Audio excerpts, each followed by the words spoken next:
ಚನ್ನಗಿರಿಯ ಕಡಚೇರು ಕೈಗಾರಿಕಾ ಪ್ರದೇಶದಲ್ಲಿರುವ ಖಾಸಗಿ ಕಂಪನಿಯಲ್ಲಿ ಗ್ಯಾಸ್ ಸೋರಿಕೆಯಿಂದ 3 ಕಾರ್ಮಿಕರು ಮೃತಪಟ್ಟಿರುವ ದುರಂತ ಸಂಭವಿಸಿದೆ. ವಿಷಾನಿಲವನ್ನು ಉಸಿರಾಟದ ಮೂಲಕ ಒಳಗಿಳಿದ ಪರಿಣಾಮ ಮಧ್ಯಪ್ರದೇಶ ಮೂಲದ ವಿಕ್ರಮ್ ಸಿಂಗ್, ಸಂಜಯ್ ಸಿಂಗ್ ಹಾಗೂ ಗಣೇಶ್ ಮೃತಪಟ್ಟಿದ್ದಾರೆ ಎಂದು ತಿಳಿದು ಬಂದಿದೆ. ಸೈದಾಪುರ ಪೊಲೀಸ್ ಠಾಣೆ ವ್ಯಾಪ್ತಿಯಲ್ಲಿ ನಡೆದಿರುವ ಈ ಘಟನೆಯ ಸ್ಥಳಕ್ಕೆ ಅಧಿಕಾರಿಗಳು ಭೇಟಿ ನೀಡಿ ಪರಿಶೀಲನೆ ನಡೆಸಿದ್ದಾರೆ. ಈ ಕುರಿತು ಎಸಿಪಿ ಪೃಥ್ವಿ ಶಂಕರ್ ಮಾಧ್ಯಮಗಳೊಂದಿಗೆ ಪ್ರತಿಕ್ರಿಯಿಸಿದ್ದಾರೆ.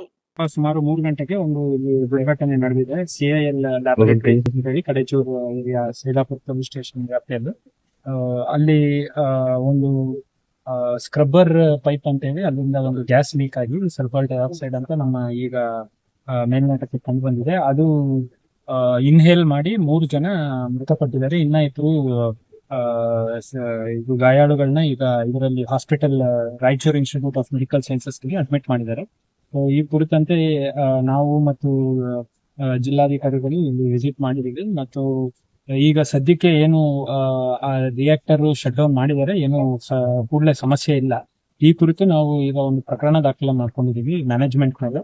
ಸೊ ಅದನ್ನ ತನಿಖೆ ಮಾಡ್ತೀವಿ ಮತ್ತು ಏನೇನು ಇದರಲ್ಲಿ ಸೇಫ್ಟಿ ಪ್ರಿಕಾಷನ್ಸ್ ಇತ್ತು ಮತ್ತೆ ಗೈಡ್ ಲೈನ್ಸ್ ವೈಲೇಷನ್ ಆಗಿದೆ ಅದ್ರ ಕುರಿತು ನಾವು ತನಿಖೆ ಮಾಡ್ತೀವಿ. ಲೀಕ್ ಆಗೋದಕ್ಕೆ ಏನ್ ಸರ್ ನೆಗ್ಲಿಜೆನ್ಸಿ ಸರ್?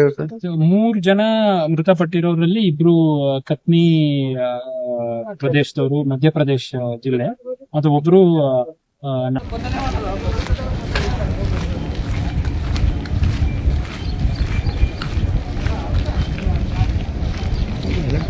ಯಾರು ಬಂದಿರ್ತಾರಲ್ಲ. ಎಲೆಕ್ಟ್ರಿಕ್ ಮೇನ್ ಇದಲ್ಲ.